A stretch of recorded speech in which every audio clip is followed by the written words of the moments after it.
What is up, down, and sideways, beautiful people? We're back inside on League Unlock. Eric and Mark here with you guys. Another day, another set of off-season rumors to go through. And the best part, because we're getting so close to the free agency, is I feel like the rumors get even more and more ridiculous. They get less likely that they're actually going to be true, but those are the best ones to talk about. Yeah, you got to be careful when more of these rumors start coming out. And absolutely, the spicier they are. Well, normally I would tell you to be even more cautious, but the way things have shaped up over the last two off seasons, that might be it. Those might be the ones you got to follow and take as the gospel right now in this wacky and wild off season. Man, there have been a lot of rumors going around, and they are some of the juiciest ones to talk about and debate. Let's get right into it. We start with one of the faces of Europe and the LEC. Obviously, there's been a lot being made out about Rekkles not coming back to G2, the $1.5, maybe $2 million buyout. But now as we're hearing these rumors, Hans Sama to Team Liquid, Vitality, you're getting Carzzy, BDS, Rekkles probably not going there. The list is getting shorter and shorter where Rekkles could actually end up in 2022. If the craziness does happen and he goes to the LCS, it's not going to be with TSM. Now that Bjergsen has left, not going to be Team Liquid because Hans Sama is there. I see a lot of people saying, and I think it's true, the list is kind of getting down to Rogue, C9, or he might not be playing. Obviously, that third one would be the most insane scenario, but let's say he ends up going to Rogue, he stays in the LEC, he replaces Hans Sama. The problem there is they're probably losing Inspired as well, and a Larson and Rekkles team, that's a lot of passiveness to have on a squad. When you examine what made Rogue so successful, and then you look at that opening in that bottom lane from Hans Sama leaving, how do you replicate that success? You know, putting Rekkles into that lineup, what does he bring? The positives, the negatives. As you said, it's not really about, you know, how the positives that he can bring and the other things in that nature. And, you know, of course, as you said, being a little bit more passive with Larson combined is something to be careful about. But even then, the difference between just Rekkles and Hans Sama, the aggression that comes through, and that aggression was so key for this Rogue team. They needed that little spice, that little flair that Hans Sama could light under them with what he wanted to do, how he played the bottom lane.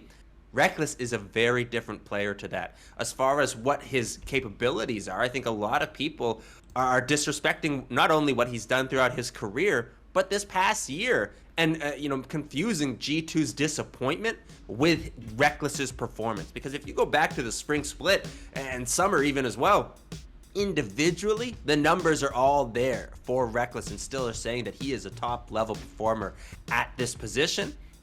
Just going to be very different.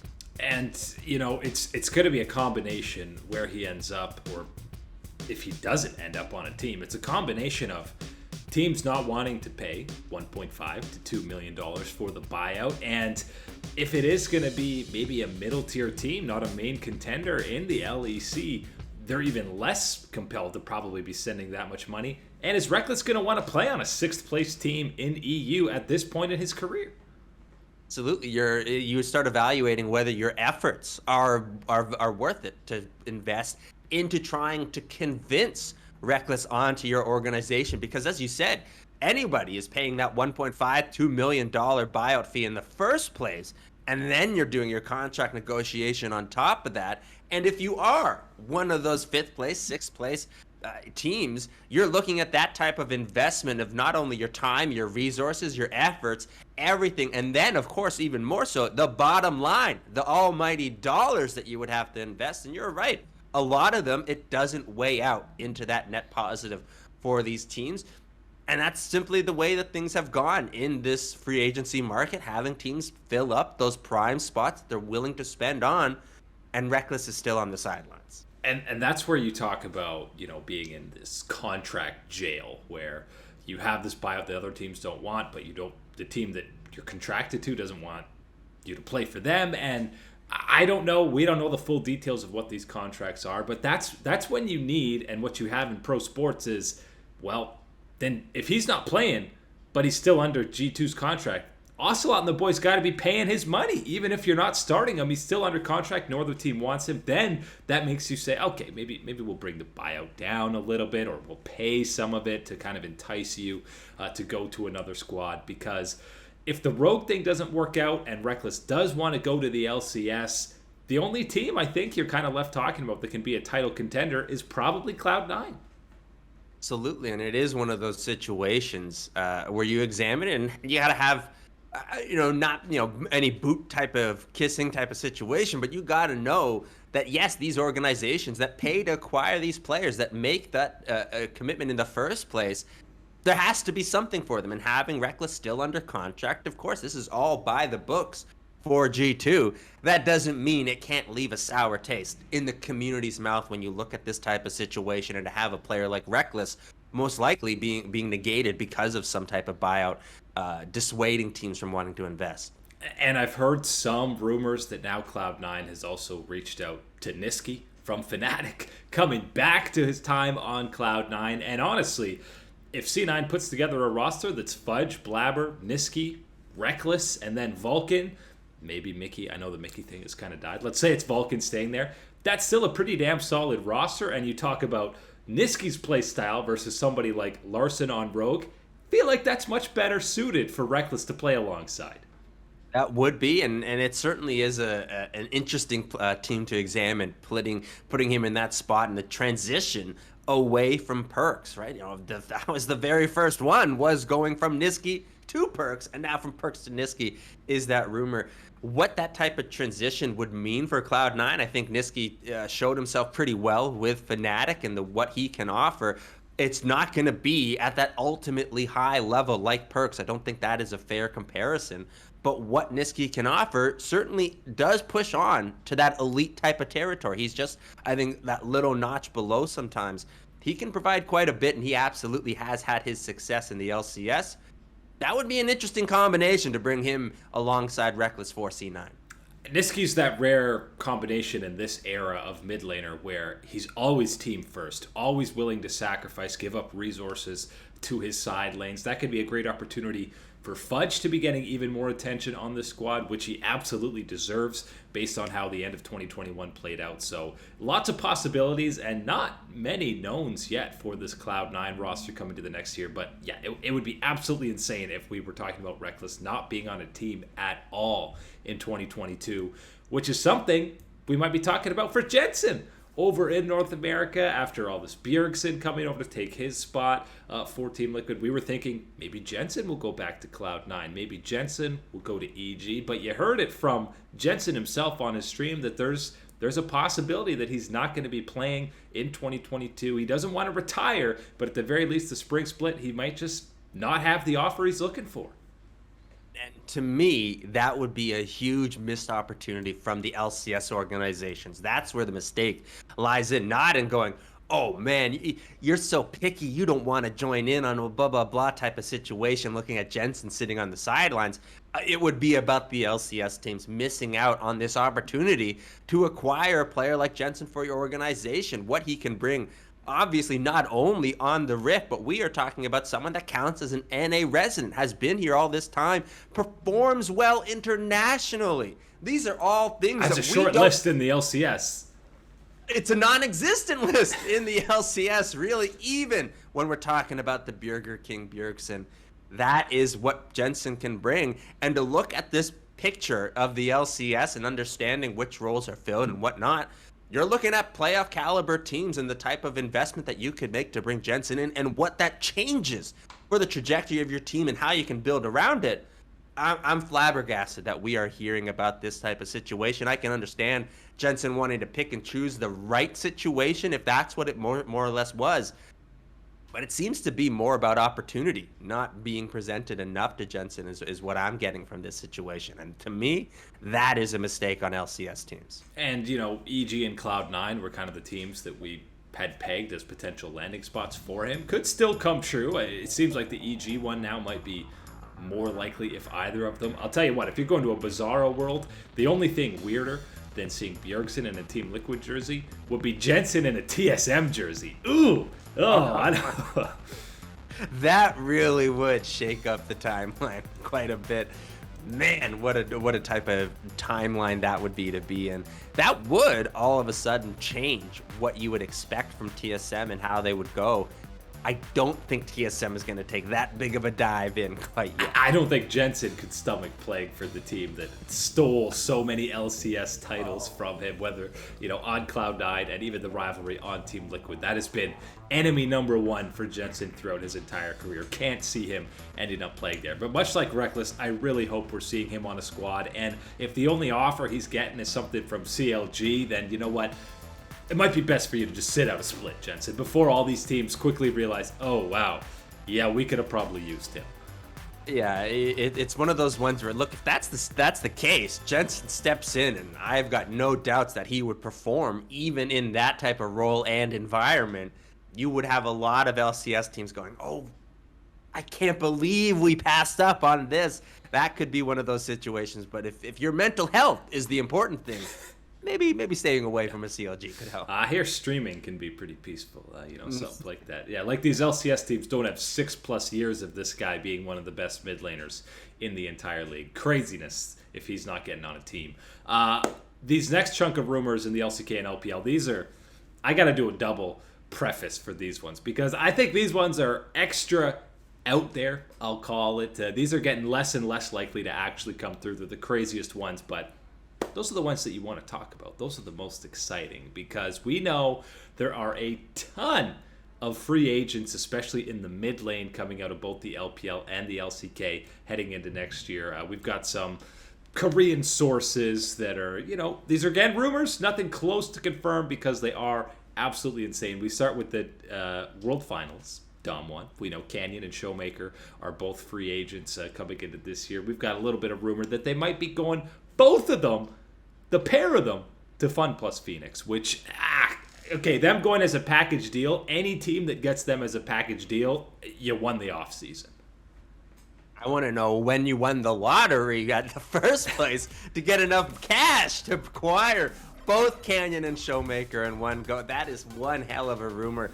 The way these rumors, these juicy ones that seem to come out, more so focused on LPL, LCK superstars, I promise you at least one is always correct throughout the off season. But there is just a vast sea of so much craziness in these ones to go through. I wonder if this one's going to be the one that comes true, because the way that we're seeing a couple of these rumors, there's other ones attached to FPX, this is a big one, is that it seems FPX, they're not going anywhere. They want to reinvest. They have seen this disappointment come through from this Doin B lineup in this final, this past 2021 World Championship. And they said, we want to re-up. We need to change what goes on. Bringing in Canyon and SHOWMAKER would be a hell of a change. And, if that doesn't end up happening, which seems more than likely that it doesn't happen if you're asking me, one of the other superstar mid laners up for free agency is Knight. I'm pretty surprised if he comes back to top eSports, but there are two teams now that he's been quasi-linked to, and one of them is FPX. So if they don't get SHOWMAKER, maybe it's Knight filling in the roles of Doin B. I don't know what's going to happen to Doin B. Is he retiring? Is he going to a different LPL squad? I can't imagine him going back to the LCK.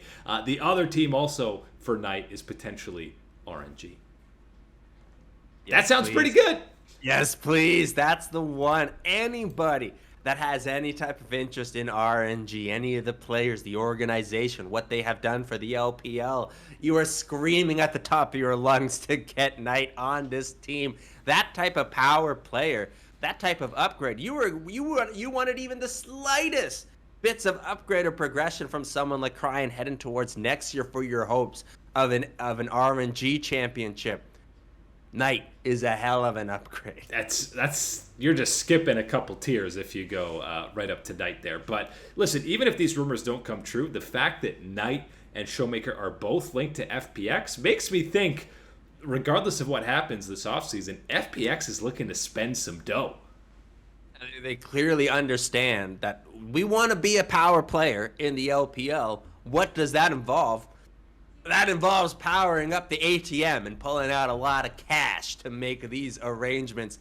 FPX, they've done it with, you know, what they put together around doing B, bringing in Nuggery, everything like that, and saying that they want to reset, but they still want to compete at that high of a level in the LPL, and that is their expectation. That's how you get tied to talking to these type of players. And some of the other wild rumors, and one of the wild ones to me is actually not a movement, that Chovy might actually be re-signing with Hanwha Life. And if that is the case, there's got to be some other signings that are happening that they've said, please, Mr. Chovy, these are the players that we'll get. Please stay with us. Please stay with us, which absolutely they should do. They have the money to do that. Yeah, and it's one of those situations where it seems to be that whatever they did in that run at the Regional Gauntlet and at the World Championship has convinced the higher-ups at Hanwha Life to say, yeah, you know what?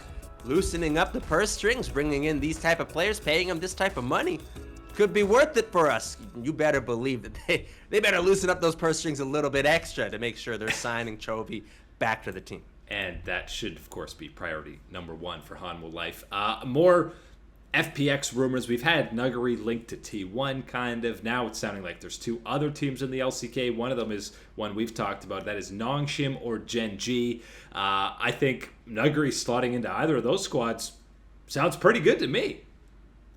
I don't even know of a player that is in a more perfect situation for free agency than Nuggery is in for this year. The amount of opportunities when you look across, even, you know, LPL as well, but the LCK specifically, if he wants to come back to Korea, you're looking at the prime opportunities that you could have. Talking about you could possibly replace Khan over at Damwon Kia, talking about Kana with T1 making a replacement. You're looking at what you just said right now. Nongshim going in and replacing Rich, mega upgrade for the Nongshim team. And then even Gen G, Rascal and Birdo, what they have provided for them and what aspirations someone like Ruler and BDD can have on this Gen G lineup, saying we're bringing over Nuggery. That's a hell of a statement to your players. I think top lane is the only spot you could confidently go out for an upgrade for Gen G, because the other four players, honestly, you're hard-pressed to get an upgrade. You're really not finding upgrades. You're finding maybe a different style, a different positives and negative combinations. But as far as the tier, the power that you're getting, you're not finding a lot of them out there, and you're not getting the guarantee that they're even going to accept, even if you're offering all the cash you've got, Gen G. So Nuggery to either of those squads definitely be an improvement, assuming the core of those rosters stay the same. The last one I want to touch on has to do with the coaching staff. And you know, we already heard Stardust is out for T1 after an incredible end to the 2021 season. The one name, again, it's rumors. Don't take too much into this, but it's a name we haven't heard in a while. That's your boy CV Max, Mark. CV Max to T1. He's making a comeback. It's an interesting one to talk about, no doubt, and absolutely one that is going to have lots of people at the very opposite sides of this argument. You're not going to have anybody that kind of comes into this one going, CV Max? You're going to have a lot of people with some very strong opinions either way about it. I think that this is going to be one that I want to see played out a little bit more before we invest ourselves into talking about CV Max with T1. And I will say, he, you know, especially Griffin, DRX, he's really known and cut his teeth for helping develop young talent. And listen, 3/5 of T1 starting this year at Worlds were basically rookies. I know now they're not going to be rookies heading into the next year, but that has been the strength that we've seen out of CV Max with these successful teams, is him grooming young talent. And it certainly is one that he has had his successes, no doubt about that, in the LCK. And as you did mention, what he has done in the prior past with mostly young teams and the results he's been able to get for them, you can't deny that. And when you look at his history of some of the players that will stick up and recommend him, they pretty much are just matched up with the amount of players that you would say are on the side of, CV Max, I do not want to play for him again type of situation. Yeah.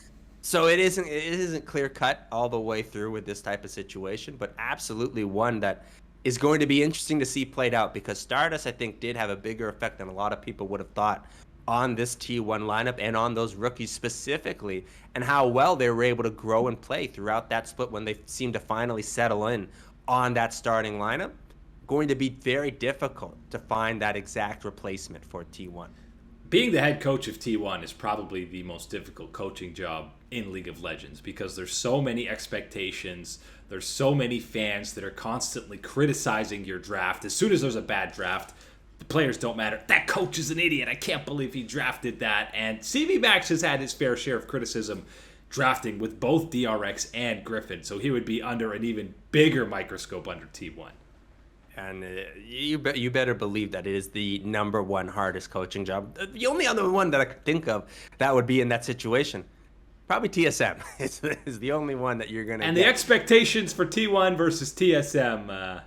they have to be. I don't care who you are on TSM. You better believe that the T1 fan base expectations, and not only the T1 fan base, but the T1 board, the T1 executives, their expectations are higher than TSM's. CV Max coaching T1 seems a bit like JENSEN going to TSM because there's been so many Griffin and even DRX battles against T1. It would feel weird seeing him go there. It really would, but it is one of those ones I like that you did bring up, how he does manage to, light a positive fire underneath some of these young players and drive them to get to that next level. That's what that's what a T1 really does desperately want, because as much as we can talk about, bringing in a nuggery, all these type of things, it still is going to be about the young members on this team with Faker and their progression, their continued growth in their potential to become superstars. Talking about Owner, Gumuyashi, and of course Kyria in the bottom lane are still young players that can develop and learn and are very impressionable to what a coaching staff can do for them.